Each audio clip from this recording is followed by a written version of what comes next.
नमस्कार दोस्तों, मैं हूं सौरभ शर्मा। आप देख रहे हैं न्यूज नेशन। दोस्तों, कहा जाता है कि दोस्ती की जुनून के आगे उम्र और ऊंचाई बहुत छोटी हो जाती है, लेकिन यहाँ पे जो दोस्ती की ऊंचाई है और जुनून है वो ऊंचाइयों के झंडे गाड़ रहा है। मेरे साथ नीना जी है, मेरे साथ सारिका जी। आप दोनों का पहले बहुत बहुत स्वागत है न्यूज नेशन में। Thank you. नीना जी, 40 साल पहले जो गुप्ता जी से दाल नहीं गल पाई थी वो दाल पक गई है, तो कैसा लग रहा है राजश्री के साथ? ओह हाँ हाँ। जी। दाल मतलब वो दाल उबलने भी नहीं रखी थी, मतलब अभी तक विश्वास नहीं हो रहा कि मैंने ये पिक्चर की उनके साथ, और इतनी सुंदर पिक्चर की और इतना अच्छा रोल किया, और अब वो रिलीज हो रही है। ऐसा होता है ना, कई बार आप चलते जाते मेरे को समझ नहीं आ रहा, अभी तक विश्वास नहीं हो रहा। नीना जी, जब आपको ये फिल्म ऑफर हुई और सूरज जी ने फोन करके बताया कि आपके लिए स्क्रिप्ट लिखी गई है, लेकिन कुछ टाइम तक जब शूटिंग नहीं हुई तो मन में बेचैनी हुई और पूछा कि कब शुरू कर रहे हैं, क्योंकि आप चाहते थे कि ये फिल्म तो मैं ही करूंगी। हाँ, तो उसके बाद उन्होंने मेरी से डेट्स ली, जी। फिर कोविड का चक्कर आ गया, जी। तो फिर उन्होंने कहा आगे डेट्स ली, फिर आगे डेट भी कैंसिल कर दी, तो मेरे को टेंशन कि किसी और को ना ले ले। और मैं अपने मैनेजर को बोल रही थी, अरे यार किसी देखो, सुनो सुनो, जी। कहीं ऐसा तो नहीं है किसी और को ले लें, तो कब शुरू कर रहे हैं। फिर मैं उनको मैसेज भेजा, मैंने कहा सर मेरा मुहूर्त कब निकल रहा है। It was great tension. Sarika ji, आपका एसोसिएशन तो बहुत पहले से है, जी। और 47 ईयर्स पहले 1975 में जब आपने गीत गाता चल करी थी राजश्री प्रोडक्शंस के साथ, और इतने लंबे वक्त के बाद राजश्री के साथ ये कह सकते हैं कि ये जो फैमिली है राजश्री की, वो दोबारा वापस आई है और इतनी बेहतरीन तरीके से जुनून है दोस्ती का वो दिखाई दे रहा है। कैसा लग रहा है 47 ईयर्स के बाद राजश्री का परिवार नहीं, ये तो मैं तो जी। हमेशा कहती हूँ ना, ये तो घर वापसी है। जी। बिल्कुल घर वापसी है। और हर प्रोडक्शन में वापस आने का जी। एक्चुअली दिल होता नहीं है, लेकिन राजश्री बहुत स्पेशल प्रोडक्शन है। और जो उस वक्त उनका जो एक एटमॉस्फेयर था, एक फैमिली की तरह जो प्यार, जो संभाल के रखना, आज भी बिल्कुल वही है। और गुप्ता जी तो मतलब उस वक्त से मुझे जानते हैं। गुप्ता जी तो मतलब इज ताराचंद जी एंड गुप्ता जी, ये मतलब बोलते ना, दे वर द पीपल। और गुप्ता जी आज भी इतना रत्ती भर ना उनमें फर्क आया ना राजश्री में। ऑफिस वही वैसा ही है, गुप्ता जी का रूम अभी तक वैसा है, सिर्फ ताराचंद जी के रूम में सूरज जी आ गए हैं अब। बट बहुत बहुत अच्छा लगा जब उन्होंने स्क्रिप्ट भेजी और बोला। कहीं पर मैंने डिसाइड कर लिया था कि ये सर्कल कंप्लीट करना है, ये पता नहीं था कि स्क्रिप्ट और रोल इतना अच्छा होगा। मैम, जब मैं इस पोस्टर को देख रहा था, वहां बैठा था, आप इंटरव्यू कर रहे थे, तो लग रहा था कि ये एक बार फिर हम साथ साथ हैं। वो सब जी। उस दिन भी जी। किसी ने कहा था हाँ, ट्रेलर लॉन्च जी। पे। जी। तो मैम, कैसा लग रहा है ये दोस्ती? एक फ्रेश फील दे रही है, पॉजिटिव वाइब्स दे रही है ट्रेलर में। बिल्कुल। तो ये दोस्त कैसे हैं? ये देखिए, कहानी बेसिकली इन तीनों की जी। है, जो इनकी दोस्ती है, और ये दोस्ती में क्या क्या करना चाहते हैं, जितना प्यार है, जी। और एक वो डिटर्मिनेशन भी है against all odds to do something. So that is the real story. हम लोग उनको सपोर्ट कर रहे हैं, लेकिन ये फिल्म, जैसे आप स्क्रिप्ट भी पढ़ेंगे ना, इट इज़ दैट फिल्म जिसमें प्यार है।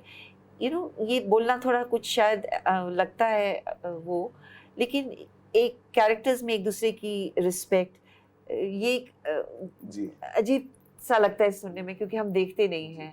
वो एक मोहब्बत है, एक टीम स्पिरिट है, एक अच्छापन है, जो ये सारी क्वालिटी मुझे सूरज जी की पूरी जितनी अच्छाई है वो पूरी फिल्म में आ जाती है। और मुझे लगता है ऐसी फिल्में बहुत नहीं बनती, कभी कभार बनती है। बिल्कुल। नीना जी, देखिए, हम कह देते कि फिल्म तैयार हो गई, हम इसे देखने जा रहे हैं, लेकिन जब हम उसकी पीछे की BTS देखते हैं, 83 डेज में फिल्म कंप्लीट हुई। हेलीकॉप्टर से आप जाते थे क्योंकि रास्ते नहीं थे, लुकला था, उसके बाद एक जगह और जाना, फिर उसके बाद हेलीकॉप्टर से जाना, याक पे सामान भेज के 3 दिन पहले उसको रवाना कर देना। देखिए, मेहनत बहुत होती है, लेकिन कितना फिजिकल स्ट्रेंथ भी लगता है, बिकॉज मुझे लगता है कि इंजेक्शन जो होता है ना, वो लग जाता है, क्योंकि इतना स्ट्रेंथ खुद ही आ जाता है जब देखते हैं कि हमें 17,000 फीट पे उसकी शूटिंग करनी है, और एक ऐसी फिल्म है जो मुझे लगता है कि एक इतिहास ही है, उनकी सारी फिल्में इतिहास है और ये भी एक इतिहास ही होगी। तो कैसा लग रहा था 17,000 फीट पे शूटिंग करता हूँ? ये सारे का जवाब देंगे। ये बहुत मतलब लंबा शेड्यूल था, बहुत जी। मुश्किल भी था। बिल्कुल। और 300+ लोगों की यूनिट थी बिल्कुल। पूरी। और जैसे आपने कहा लुकला, नामचे, जी। यू नो, बना, ये सारी लोकेशन पे हम जा रहे थे। तो उसके बीच बीच में सूरज जी हमें काठमांडू ले आते थे, वो ताकि वो एल्टीट्यूड मैनेज हो जाए। रोज सुबह 8 बजे सेट पे बोलते ना 2 घंटे नीचे चल के जाना, 1.5 घंटे पूरा दिन चलना, और फिर वो 3.5 घंटे होता है जब आप ऊपर आते हैं। ज़्यादा हो जाता है क्योंकि सब कमर दुख रही होती है, चढ़ान होती है सब। फिर भी इतने फिजिकल एग्जॉशन बहुत ज़्यादा था, लेकिन इमोशनल और मेंटल स्पेस इतना अच्छा और इतना सही था। मतलब हंसते हंसते एक बहुत जो फिजिकली डिफिकल्ट शेड्यूल था वो ख़त्म हो गया, और हमने इतना अच्छा काम किया है। आप देखेंगे, इसलिए ये एक जी। ये भी रीज़न है कि इसे थिएटर में देखना चाहिए, बिकॉज आप जो वो खूबसूरती जो सूरज जी ने शॉट्स लिए हैं, और हम लोग कहाँ कहाँ गए अंदर अंदर जाके, मतलब पहाड़ों के बीच में, मत ऐसा नहीं कि भाई बोलते ना एज एज पे काम जी। ख़त्म करके आ गए।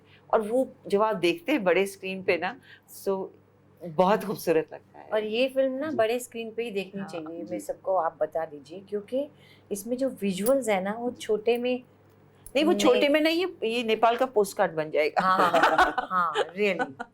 अच्छा सारिका जी, जो सूरज जी हैं आज भी वैसे ही हैं, वैनिटी वैन में आते हैं, रोज स्क्रिप्ट बताते हैं क्या होगा। देखिए वैनिटी वैन तो नहीं थी लेकिन वहाँ, लेकिन आज भी वैसे ही हैं, जैसे 47 इयर्स पहले वैनिटी वैन में आके स्क्रिप्ट बताते थे नहीं कि नहीं, आज पहले क्या तो उस गीत गाता चल के वक्त वैनिटी वैन नहीं होती जी। थी, और उस वक्त सूरज जी से भी मुलाकात नहीं हुई हाँ। थी। मेरी पहली बार मुलाकात जी। अब उनसे हुई जी। है। राजश्री से रिश्ता है, मगर जी। सूरज जी से पहली बार। जी। और ये वैनिटी वैन में आने का उनका जो है, मैंने मैंने काफ़ी बहुत सारे डायरेक्टर्स के साथ काम किया है, और अच्छे डायरेक्टर की सबकी अपनी अपनी एक अच्छी क्वालिटी होती है, यू नो। लेकिन ये जो सूरज जी करते हैं, ये आज से पहले किसी ने नहीं किया। जी। हर रोज़ मेरी स्क्रिप्ट है, उस पर नोट्स हैं, उन्होंने भी देखे हैं, हमने डिस्कस भी किया है। फिर भी वो रोज़ आकर वैनिटी में बस 5 मिनट कि आज का ये सीन है, माला ये कर रही है, माला वो कर रही है। पहले मुझे समझ में नहीं आया कैसे क्यों हो रहा जी। है बिगिनिंग में। फिर मुझे समझ आया कि वो मुझे मेरी इमोशनल कंटिन्यूटी मेंटेन कर रही है, क्योंकि मैं घर चली जाती हूँ, घर से आती हूँ, तो वो मुझे फिर से वो माला में वो 5 मिनट में मुझे वो खींच लेते हैं उसमें। ये मतलब as an actor it is a very good thing. और सेट पे भी आपने भी ये महसूस किया होगा, आप उनसे कभी भी उन्हें अप्रोच कर सकते हैं, कोई भी अप्रोच कर सकता है, उसमें कोई डिफ़िकल्टी नहीं है या कुछ नहीं है। He is always there, he is just there for you as a director. नहीं जी, देखिए ट्रेलर देख के और पोस्टर्स देख के लोगों को ये भी लग रहा होगा कि एक दोस्ती की कहानी है। दोस्ती तो है ही, लेकिन एक फैमिली एंटरटेनमेंट फिल्म भी है, जिसके अंदर परिवार देखिए जिसके सूरज जी जाने जाते हैं, रिलेशनशिप, इमोशंस, ये भी देखने को मिलेगा। और किस तरीके से आप अपना जो किरदार है उसे एनालाइज करते हैं इस फिल्म के अंदर? मैं वैसे कभी एनालाइज नहीं करती, सुन के मुझे एक्साइटमेंट होती है, जी। बट हर एक इन चारों लड़कों का, जी। इनकी फैमिली भी तो है ना, जी। पीछे भी तो कुछ हुआ होगा ना, जी। उसको उसका धागा पकड़ के इन्होंने वो सब इमोशनल बताया है, और very contemporary, everything is very contemporary. आज कैसे संबंध होते हैं लोगों को, मेरा तो खैर टिपिकल जो आई थिंक 99% भारतीय औरत जो होती है शादीशुदा, मैं बिल्कुल वही हूँ।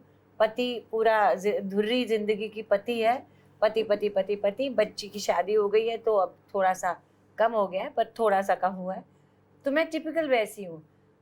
कोई दूसरा कैरेक्टर है अनुपम का, उसका फैमिली का भी दिखाया है, सबकी फैमिली का भी दिखाया है। मेन चीज़ फ्रेंडशिप है, पर उसमें वो बुना है बहुत अच्छे से।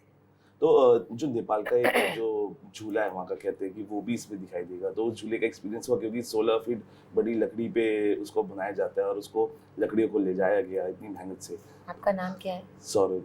सर अब ये एक सीक्रेट है, पिक्चर में देख लेना।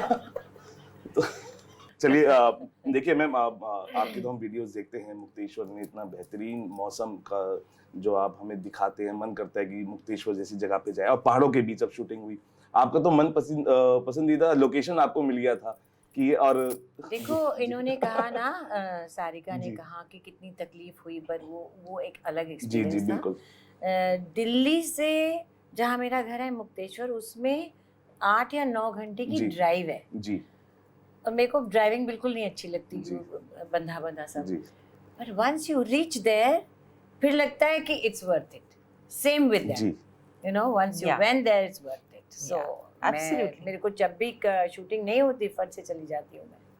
बिल्कुल। देखिए बहुत सारी ऐसी चीजें जो हमें पता है, हम पूछेंगे तो आप कहेंगे 7 दिन और बाकी है, बिल्कुल। और वो एक्साइटमेंट बंदे रहना चाहिए। लेकिन जाते जाते मैम क्या कहना चाहेंगे, बिकॉज इतनी पॉजिटिव वाइब्स के साथ हम ये दोस्ती का जो दोस्ती देख रहे हैं, और अनोखी दोस्ती है, ऐसी दोस्ती जो मुझे लगता है कि ये जिंदगी भर की दोस्ती है, अटूट वाली, क्या कहना चाहेंगे मैम इस दोस्ती पर? मैं कहना चाहूँगी, एक तो ये दोस्ती ऐसी है, और एक मेरे फ्रेंड ने बहुत साल पहले मुझसे कहा था कि दोस्त बुढ़ापे का खजाना होते जी हैं। बिल्कुल। क्या करोगे आप बूढ़े होके? कौन आपके काम आएगा? बच्चे अपने अपने घर चले, उनकी अपनी गृहस्थी है, उनको टाइम नहीं है आपके लिए। कहाँ जाओगे? किसके साथ गप मारने जाओगे? किसके साथ चलो आज कहीं घूम के आते हैं? नहीं होता। ये मेरे फादर मेरे साथ रहते थे बॉम्बे जी। में, काफ़ी साल उन्होंने जी। मेरे साथ रहे हैं वो, जुहू पे। तो वहाँ पे लाफ्टर क्लब है, जी वहाँ पे सारे ओल्ड लोग ही आते थे वहाँ पर, और बर्थडे पार्टी होती थी, मेरे फादर की बर्थडे पार्टी होती थी ना, तो सुबह नाश्ता करते थे वो वहाँ वाह। बीच में एक गार्डन में।